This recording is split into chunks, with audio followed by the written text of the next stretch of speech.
ఇక ఆంధ్రప్రదేశ్కు సంబంధించి కూడా పాపం మరి ఇక్కడనేమో వ్యతిరేకత వచ్చింది కానీ ఆంధ్రాలో వ్యతిరేకత రాలేదని నీలి మీడియా కూలి మీడియాకు ఇది కనిపించకపోవచ్చు.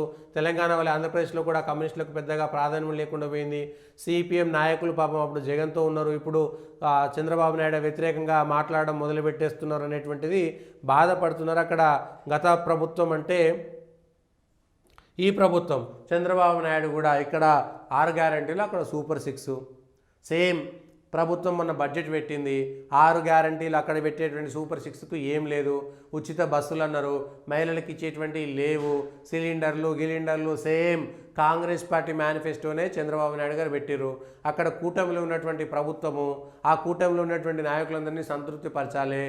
అక్కడ జగన్మోహన్ రెడ్డి పోయిన తర్వాత వచ్చినటువంటి అధికారంలో ఉన్నటువంటి కూటమి ఎమ్మెల్యేలు కూడా కేవలం ఇసుకను ఎట్లా దోపిడీ చేయొచ్చు, లేకపోతే ఈ వైన్ షాపులను ఎట్లా దోపిడీ చేయొచ్చు, మట్టిని ఎట్లా ఎత్తుకపోవచ్చు, ఇదే జరుగుతుందనేటువంటిది అక్కడ ప్రజల్లో కూడా ఉంది.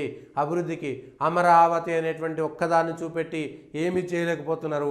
కేంద్ర ప్రభుత్వం ఇచ్చేటువంటి నిధులు తీసుకొచ్చి మా గొప్ప అని చెప్తున్నారు. ఈసారి అది కూడా కష్టమవుతుంది. చంద్రబాబు నాయుడు గారు గతంలో నరేంద్ర మోడీ మీద వ్యతిరేకత ఏ విధంగా అయితే సృష్టించాలనుకున్నారో ఇప్పుడు కష్టమవుతుంది.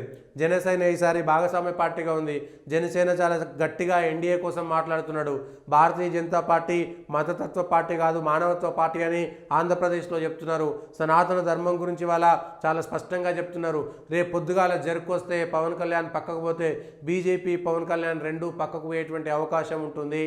చంద్రబాబు నాయుడు గారికి అది ముందుంది ముసల పండుగ అనేటువంటి విషయాన్ని కూడా గుర్తుంచుకోవాలి.